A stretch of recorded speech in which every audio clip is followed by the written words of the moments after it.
C'est gâté ça. Là, les Ah, gars, ça. c'est pas nous ce que ça vaut, c'est le Sancho, c'est pas Louis ça. La famille, les gars, avec vous. Allez loin, man, les gars, allez loin, man. C'est vraiment un Tranquille. bon, mon frère. Souple, là, mon champion, tranquille. Meilleure chaîne YouTube 2024 à suivre les gars. Touche pas à mon stade et touche pas à mon sahab. Surtout les gars. Voilà, tiens, bon. Ma mère, la relève hein. Ouais. Pour C'est l'OM. beau, les gars, voilà. Vitignan, on n'en peut plus de Vitignan. Vitignan nul. Je vous nique.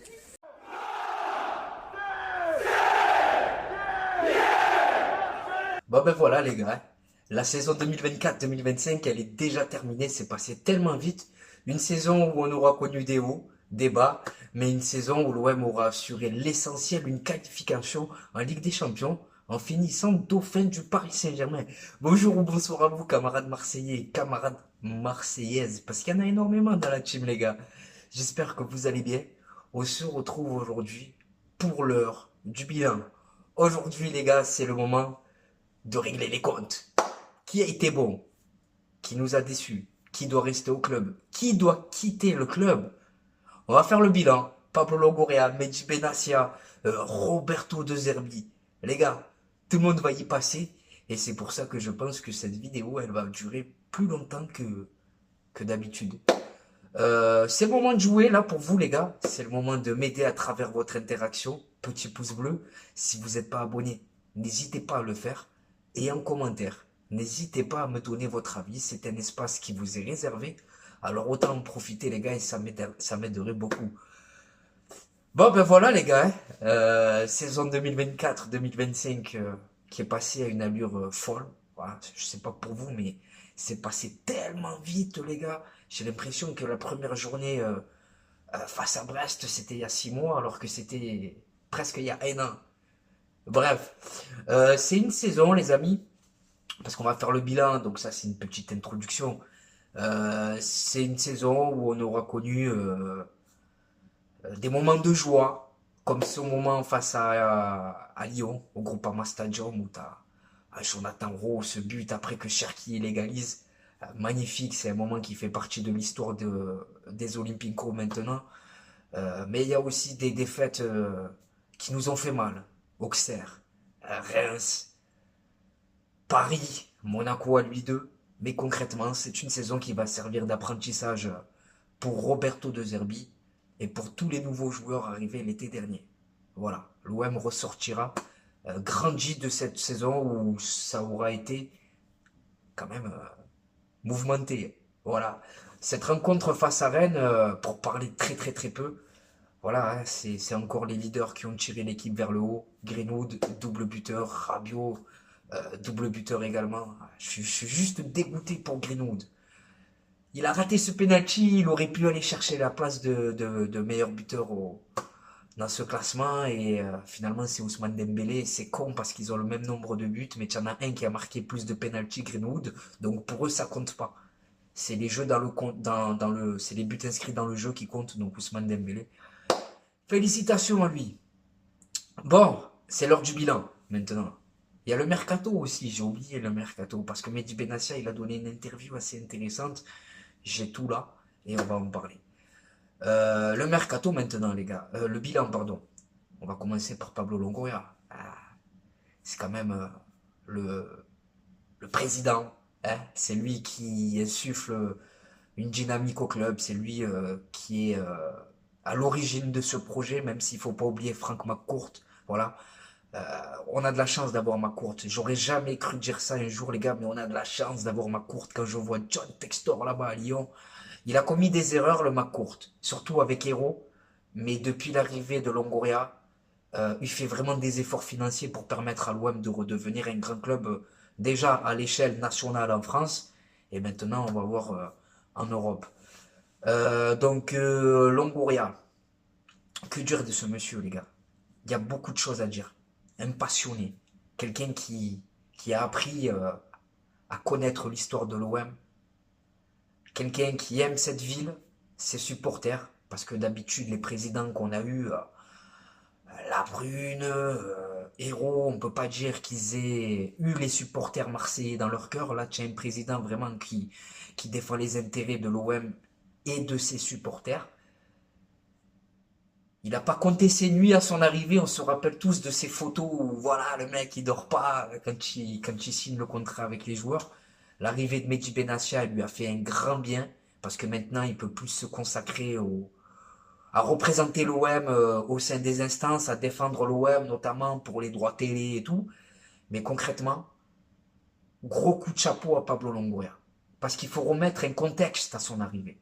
Quand il arrive, les gars, tu as les groupes de supporters qui sont à la commanderie et qui ont tout niqué.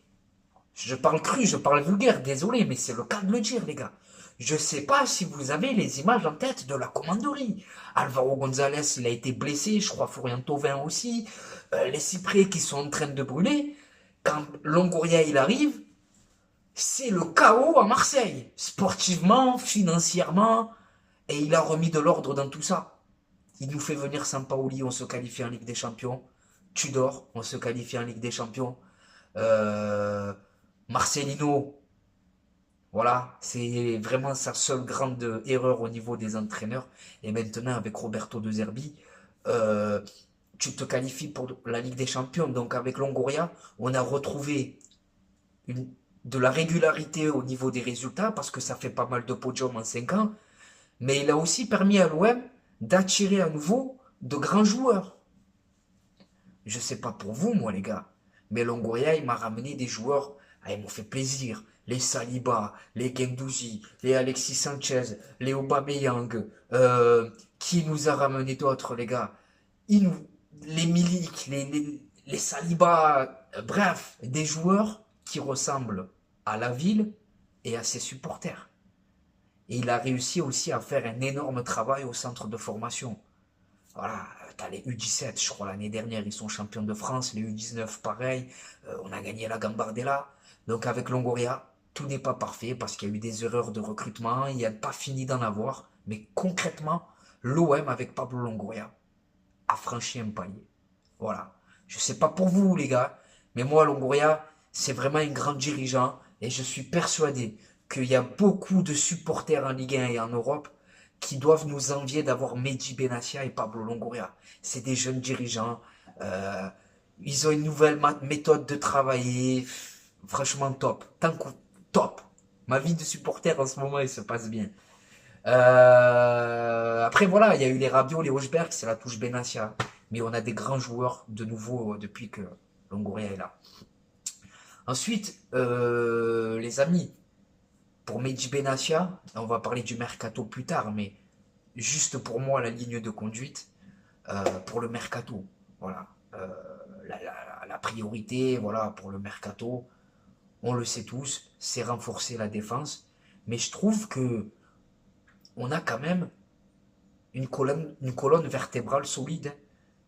Tchaguiri, Greenwood, voilà, va falloir apporter de la concurrence à ces joueurs pour pouvoir élever le niveau et enchaîner les rencontres avec ce gros calendrier qui nous attend. Au milieu, tu as quand même du Rabiot, Rongier, mais bon, avenir incertain. Hochberg, Benasser. Derrière, tu as Balerdi. Il te faut encore 2 gros défenseurs pour accompagner Balerdi. Et tu as Rulli. Donc moi, je pense que, surtout au niveau de la profondeur du banc, il va falloir recruter, apporter de la qualité. Mais dans le 11 de départ, va juste falloir ajuster. Voilà. Pour Mehdi Benassia, ce que je pense. Mais on va en parler, son interview. Et pour Roberto De Zerbi, les amis, j'ai beaucoup de choses à dire. J'ai beaucoup de choses à dire. Parce qu'on va faire le bilan de... J'aimerais parler de Rabiot, de Greenwood, des joueurs cadres, les gars.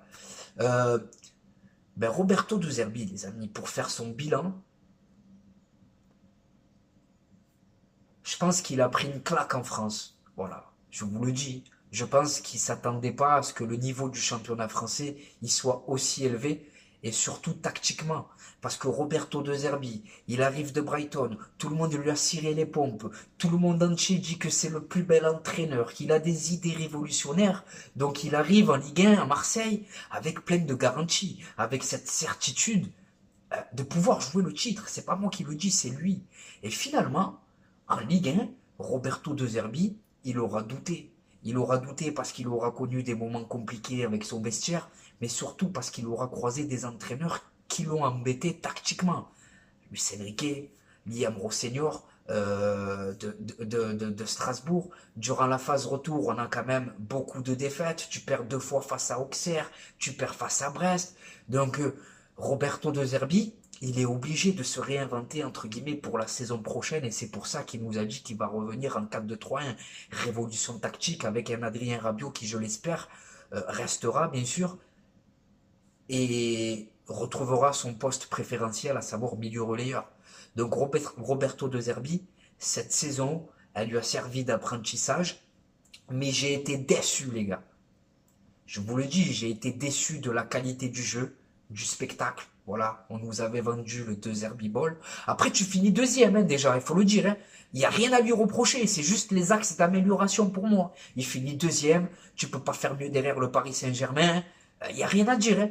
Mais c'est juste que voilà, on veut s'améliorer, donc c'est là où il doit s'améliorer, je le trouve. Donc Roberto De Zerbi, j'en étais où Oui, la qualité du jeu, le spectacle. Voilà, je trouve que cette saison, c'est souvent fait chier, on va pas se mentir. Possession stérile ou arriver dans les 30 derniers mètres. Ben, ça manquait de quelque chose. Et heureusement qu'Emile Guiri, joueur de connexion, est venu un peu remettre de l'ordre dans ça. Donc, je m'attends mieux au niveau de la qualité du jeu.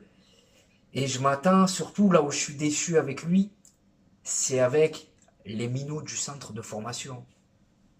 On nous a dit et redit que Roberto De Zerbi il savait travailler avec les jeunes et les faire exploser.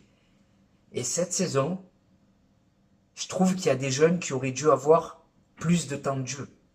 Alors on a Bilal Nadir, mais je ne le trouve pas encore prêt. Mais je pense à Alexis Koum.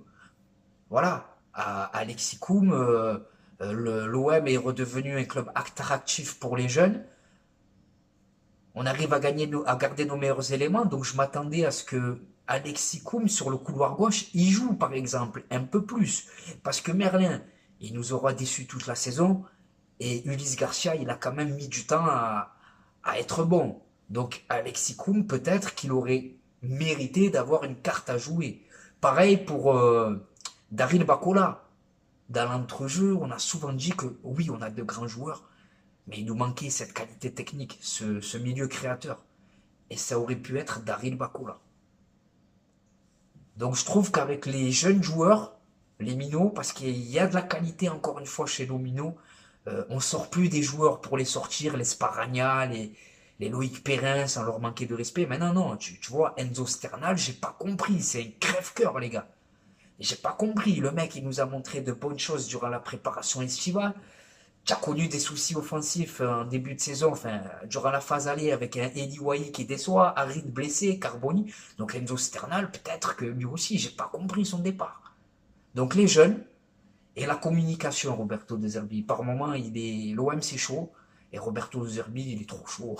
Après, c'est son tempérament, ça, les gars. Il est italien, il a le sang chaud, il est impliqué dans le projet de l'OM, mais il va falloir calmer ses émotions et plus de cohérence dans le discours, parce qu'il peut pas nous dire l'OM, je viens jouer la première place, et après nous dire il y a Paris. Voilà. Et oh, aussi, il y a quelque chose qui m'a énervé, les gars. Hein. L'OM en Ligue des Champions, c'est pas un miracle, hein. Pour répondre à Longoria et De Zerbi. Hein. C'est pas un miracle. L'OM, il y a la petite étoile là, les gars. L'OM en Ligue des Champions, c'est la norme. Hein. C'est vraiment la norme. Hein.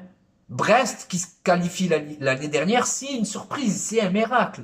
Auxerre, qui se qualifie il y a des années et des années, c'est un miracle au vu de leur effectif et de leur budget. Mais s'il vous plaît, l'OM en Ligue des Champions est un miracle avec De Zerbi, avec cet effectif.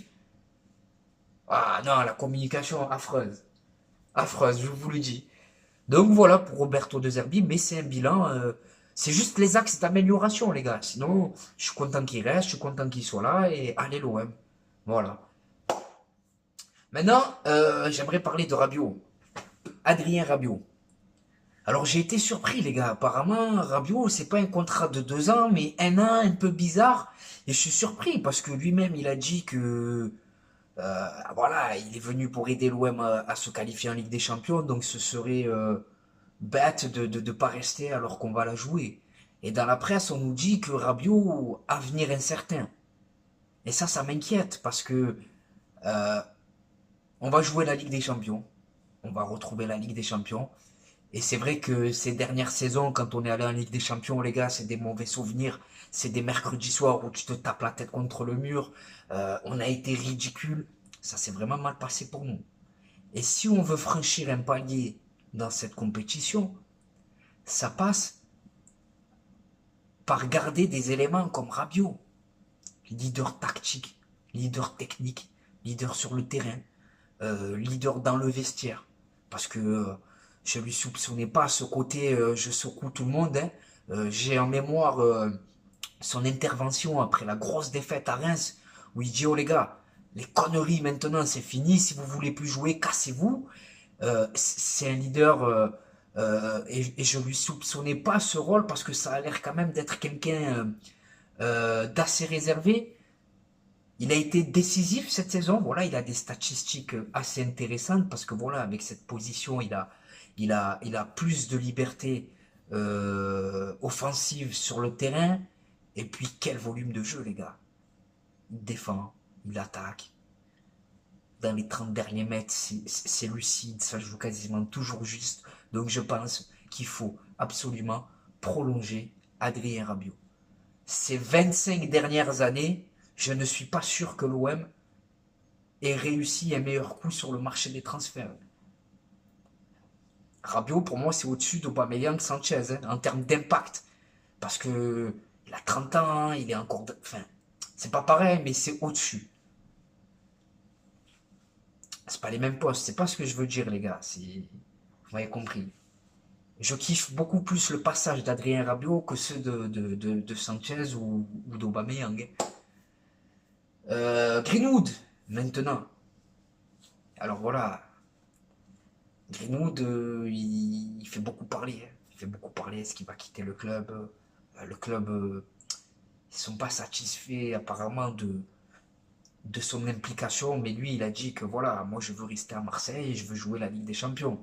Je veux entendre le virage sud et le virage nord crier mon nom, entre guillemets, quand je marque le mardi soir en Ligue des Champions. Donc, Greenwood, voilà, il aura quand même permis à l'OM de se sortir d'une situation compliquée. Encore la semaine dernière face au Havre où il met ce but, il assume ses responsabilités. Grosse frappe, ça fait but.